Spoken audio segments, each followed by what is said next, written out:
Isang matinding pasabog ang gumulantang ngayon sa mundo ng politika matapos lumabas ang hinihinalang muling ibabandera ni Pangulong Oting Jr.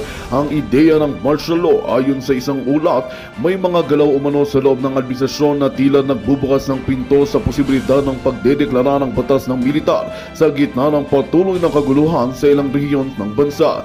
Dahil dito maraming nangangamba na maaring gamitin ang martial law hindi para sa seguridad ng publiko kundi para sa personal na interes.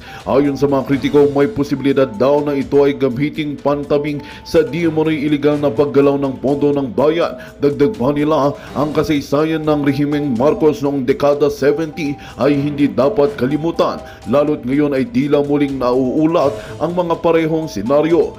Mariing namang itinanggi ng Malacanang ang mga paratang at iginiit na walang plano ang Pangulo na ideklara ang martial law. Gayunpaman nananawagan ng ilang mambabatas at civil society groups na maging mapagbantay ang publiko at huwag hayaang maulit ang madilim na bahagi ng kasaysayan. Sa harap ng mga agam-agam, patuloy naming tututukan ang mga kilos ng pamahalaan para ihatid sa inyo ang katotohanan. At yan nga ang balitang ating pagkakatutukan. Ngunit bago ang lahat, siguraduhin mag-subscribe at ihit ang notification bell para sa patuloy na pagtutok sa mga sulap ng bagong balita sa tunay na boses ng masa.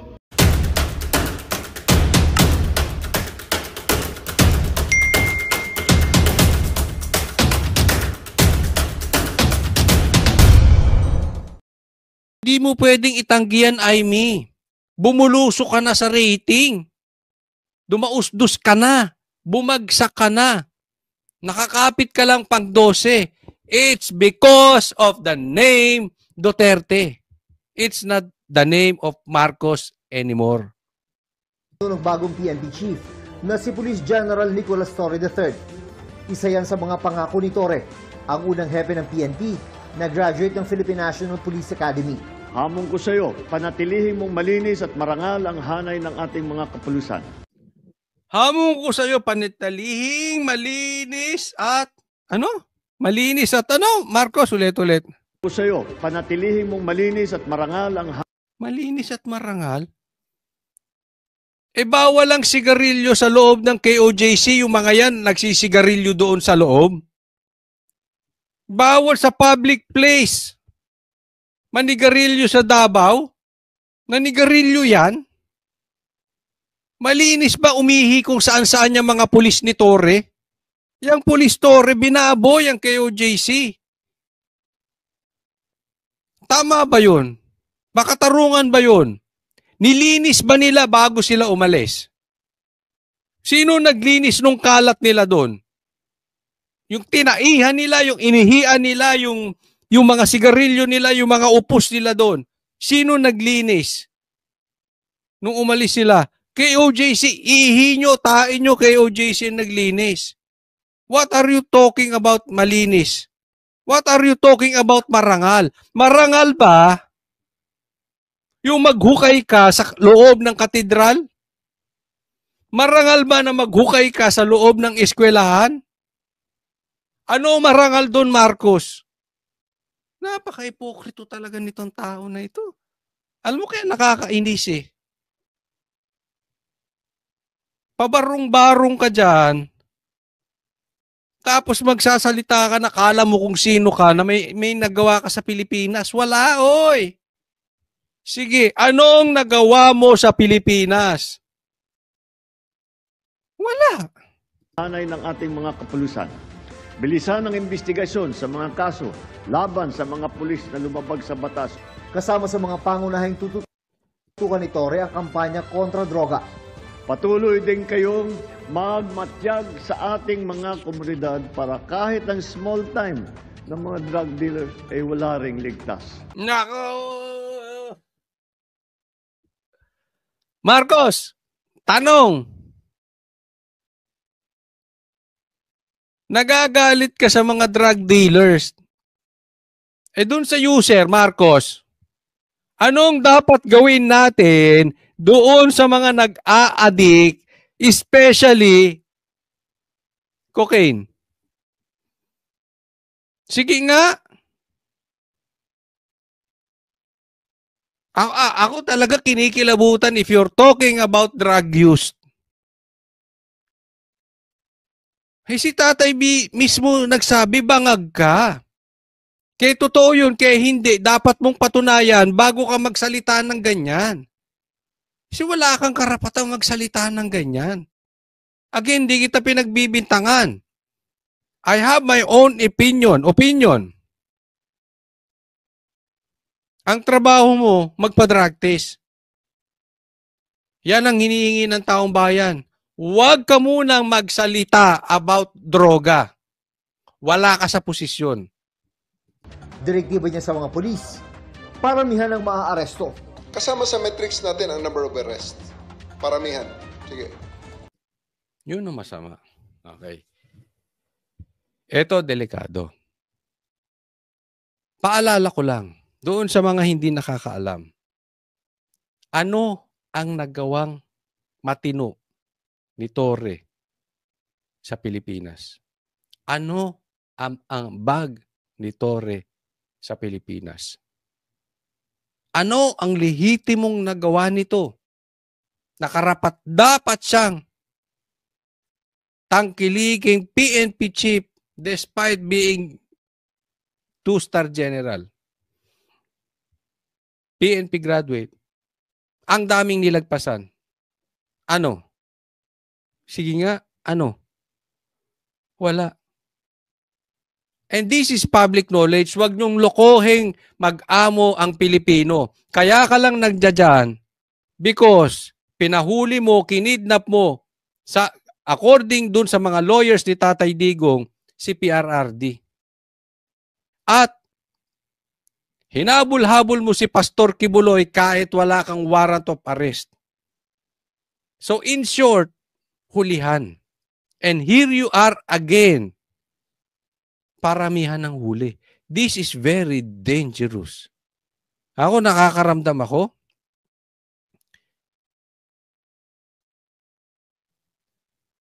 Martial law is coming. Humanda po kayo mga Pilipino. If not, kung hindi man dumating ang martial law, silent martial law is surely to come. Dahil ang kalaban ni Marcos ay ipahuhuli. At yung ipahuhuli, nagpapahuli sa mga kalaban ni Marcos, prinomote. Ginawa pang PNP chief. Do you see the character of Marcos? Do you see the personality of BBM? Ang kalaban, hindi niya kayang labanan ng patas. Ipapahuli niya. Gaya nga ng sabi ni Torre, kay Atty. Torion bago siya pumasok ng KOJC at sumugod. Papasok kami sa ayaw at sa gusto niyo. Ano rin na sinabi niya kay Tatay Digong? We will do this the hard way or the easy way. Sa madaling salita,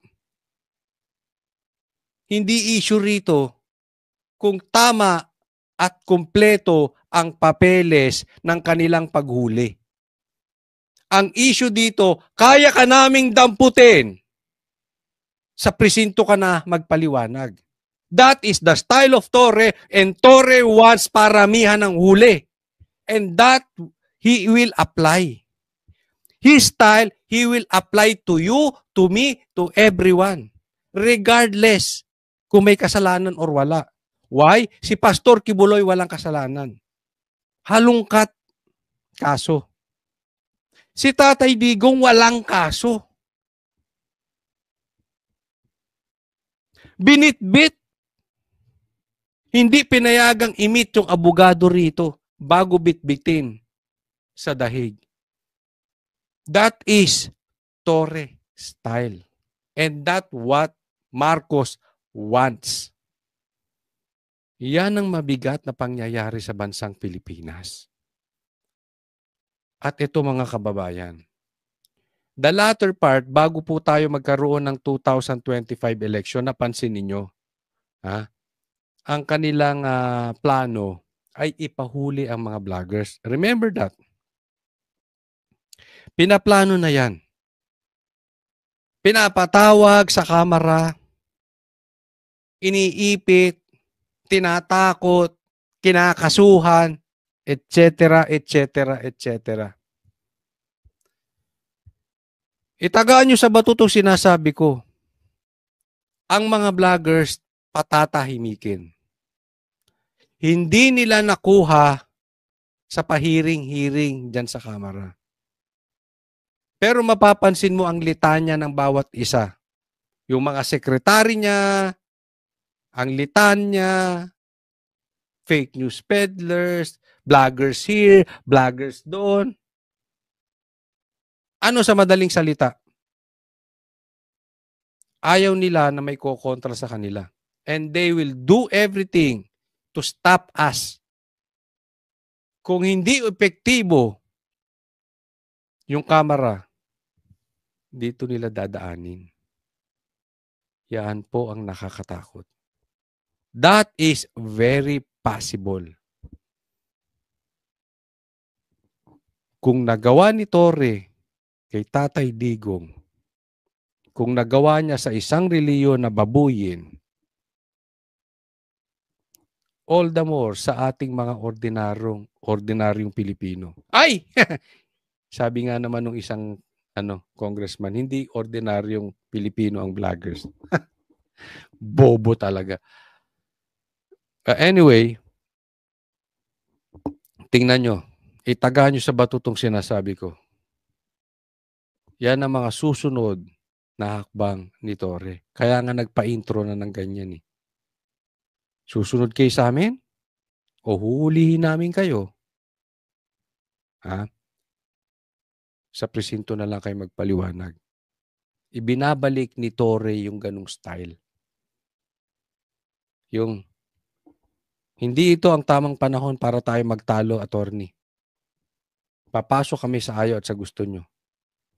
Sa madaling salita, sa presinto kayo magpaliwanag. That is very dangerous.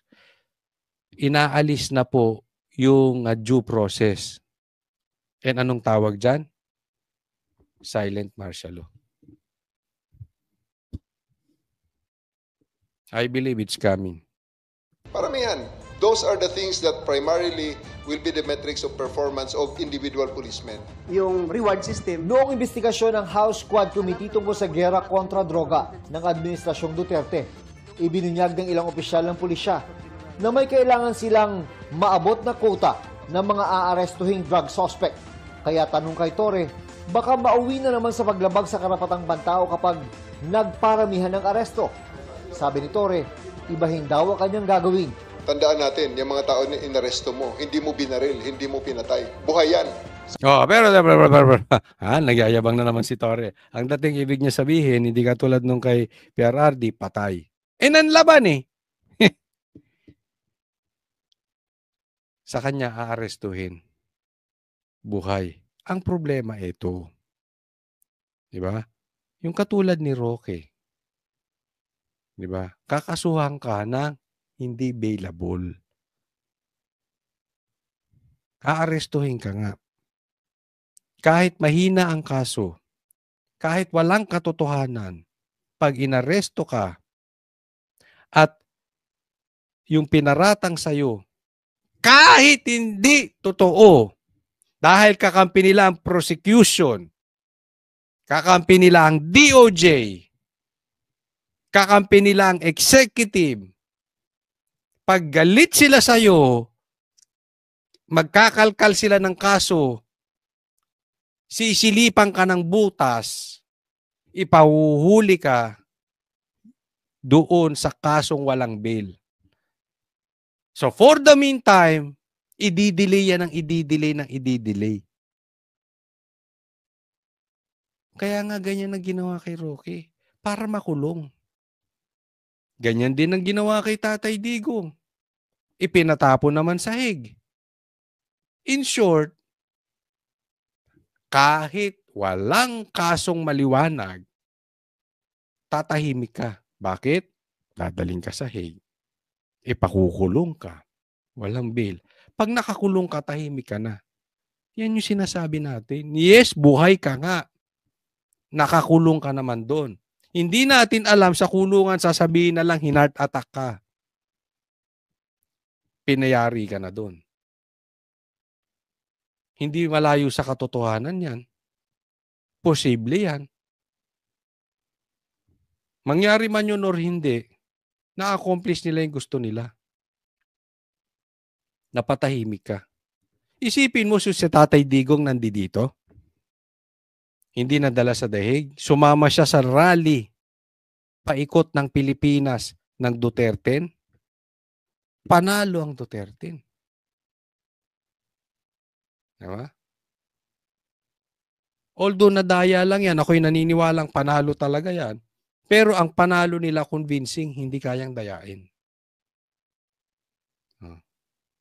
Bakit? Pinatahimik, dinala sa dahig. Yan yung sinasabi ko. Silent martial law mangyayari sa Pilipinas. Sa panunungkulan ni Torre. Tandaan natin, yung mga tao na inaresto mo, hindi mo binaril, hindi mo pinatay. Buhay yan. Sabi ni PNP Chief Nicolas Torre III, meron naman mga opisina gaya ng Internal Affairs Service ng PNP na pwedeng lapitan ng mga naaresto kung sa tingin nila ay nalabag ang kanilang mga karapatan. Nakampi nyo yan eh. Di ba? Pumasok nga kayo sa KOJC, tapos pinalalabas na kayo ng korte, hindi naman kayo nakinig. Walang bat. Huwag na nga tayo maglukuhan. Pag ginusto ninyo, mangyayari. Pero ayon sa Commission on Human Rights, dapat maglabas si Torre ng malinaw na direktiba na siyang ibababa at susundin ng lahat ng mga pulis. Mahalaga na may malinaw na polisiya ang PNP ukol sa paramihan ng huli, lalo't karaniwan sa mga naaaresto nasa haling ng mahihirap at vulnerable. Hindi po mahihirap ang habol nila. Hindi po mahihirap habol niyan. Maniwala po kayo. Vloggers ang habol ng mga yan. Yung sukatan ay numbers, baka po paramihan lang talaga. Eh kasi isa pa naman kayong HR na yan, human rights. Kinampihan nyo yung addict, kinakampihan nyo yung drug lords, instead na yung police. Diba? Ganyan ang ginawa nyo nung panahon ni Tatay Digong eh. Human rights. Eh yung ginaasa ng ng addict, yung pinatay ng addict, nahawa kayo? Nag-human rights? Ito na naman kayo eh. I mean, kahit tama sila ngayon, sino makikinig sa kanila? Sino maniniwala ngayon sa human rights? Just for the sake na makapag-comply sa directive. Hindi tama yung proseso ng panguhuli o baka wala namang ebidensya just for the sake na huliin lang yung tao. Ma-meet lang nila ba yung numbers. So yun po yung very alarming.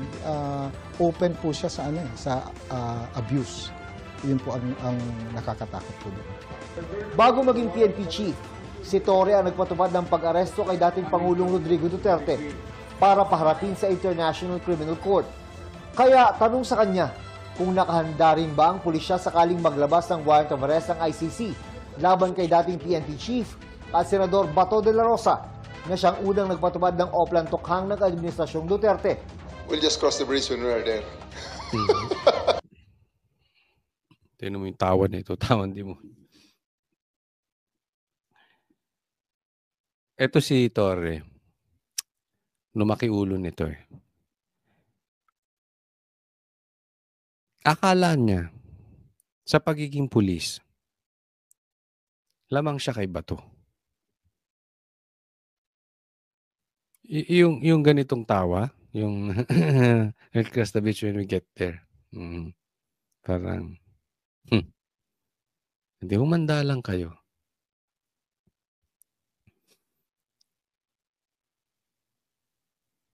Akala mo, mas magaling ka dahil nakasandal ka sa isang leader na weak na katulad ni BBM? Is that an accomplishment? Alam niyo, sa totohanan nga, masisira ang ahensya ng pulis dito kay Torre. Yung kinabibiliban mo, yung pagiging PNP chief, bumababa ng level. Talagang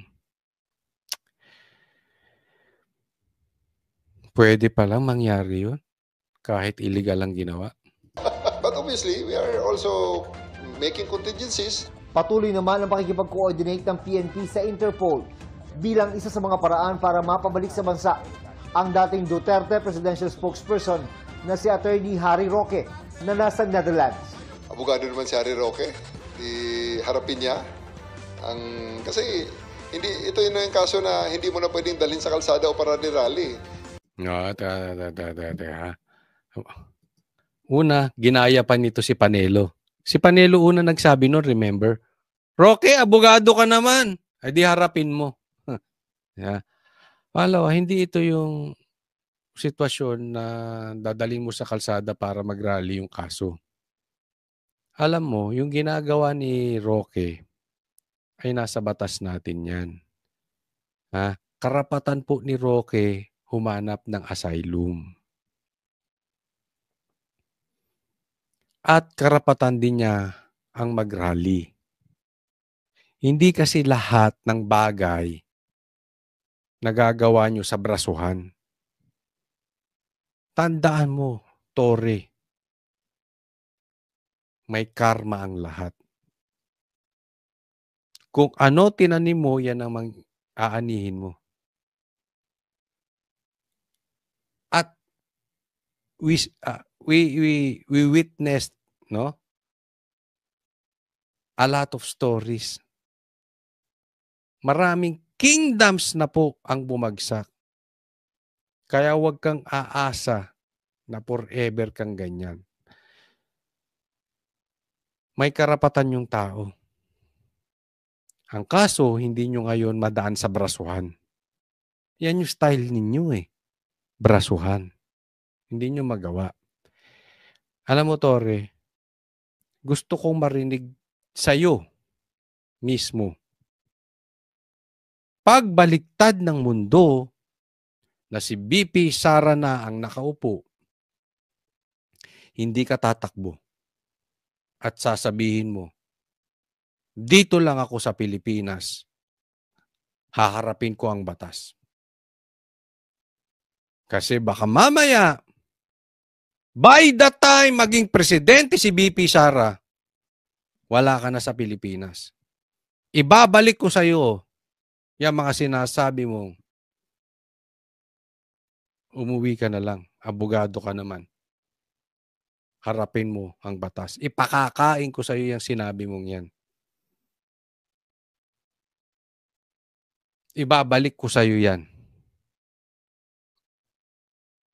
Pagkaupo ni Presidente. Ay pagkaupo ni BP Sara as President sooner or later than 2028. Sada o para rally. Para sa GMA Next topic po tayo. Ito, pakinggan natin itong sinabi ni Mayor Baste. I would admire this person kung talagang he did everything with due process. Diba? But you know, like, technically, if you talk about the case or you know, like, we review what happened, what transpired during yung ginawa sa kanya with KOJC. Alam mo, punto si ano dito si Mayor Baste dito mabilib ako sa kanya kung lahat ng ginawa niya with due process.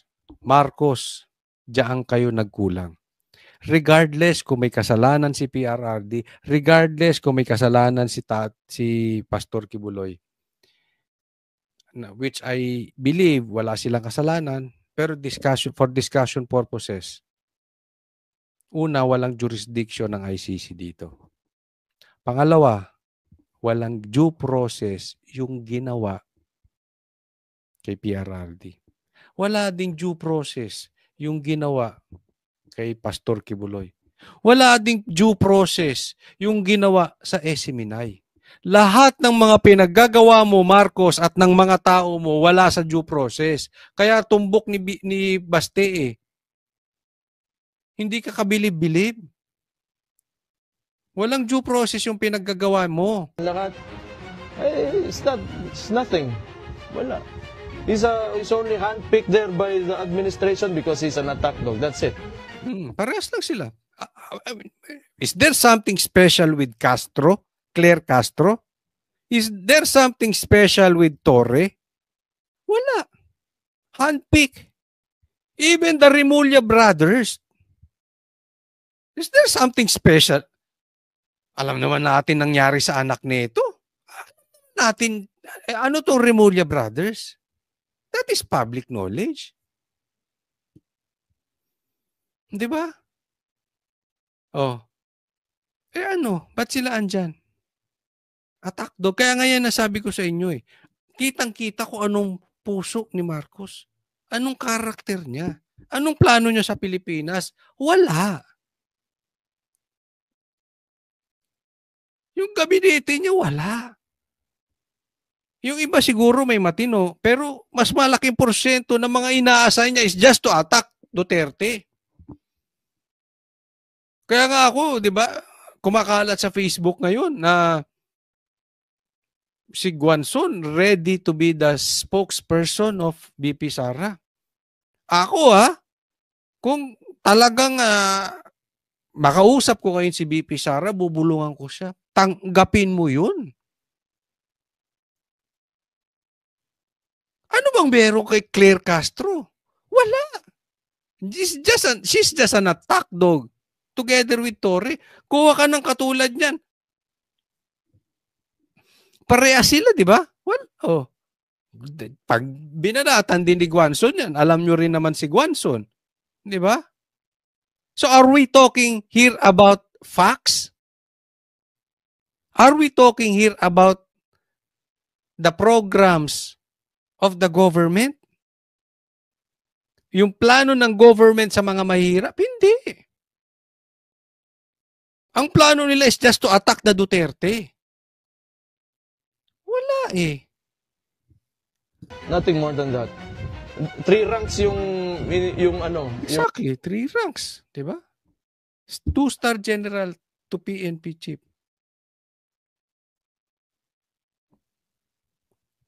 Nakita nyo kung anong klaseng utak meron si Marcos?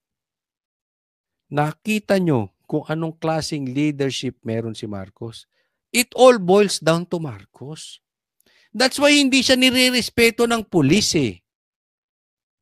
Kaya nga yung mga pulis, yung mga sundalo, anong binoto? Duterte. Straight. That is overwhelming. Even the media, they voted for the Duterte. Why? They don't like Marcos because he is not a leader. That is the truth and nothing but the truth. He is weak. Tingnan mo ang decision making ni Marcos. Parang batang paslit. Parang high school. I-promote yung kapraternity. Why? Bakir niya eh. Hindi ba? Tingnan mo to si Marcos. Ano ba ito? Elementary? Ano to? Fraternity? Kaya walang mangyari. He is not the man for the job. He is there just to attack. Yung inakyatan niya. Tinalunan niya 3 ranks. And na ngayon sinasabi ni Marbil na it was based on merit. Come on, 'di ba? Okay, if it was based on merit, ganito sana 'yon. Sana legal lahat na nangyari. But since yung tao na yan nag-operate, I don't know, he's not a criminal yet kasi hindi pa man sa korte, but he behaved like a criminal. So, bigay niya na yan sa kanya, PNP niya. Okay lang. Okay lang, Mayor. No one is impressed. Yun.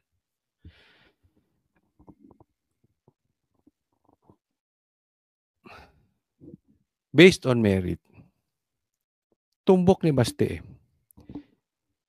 Hindi based on merit yung nakuha niya. Hindi based on merits.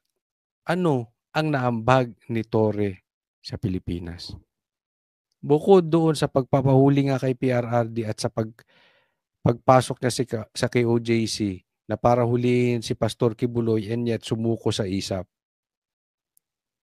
Alam mo, insulto yun. Even to you, Torre.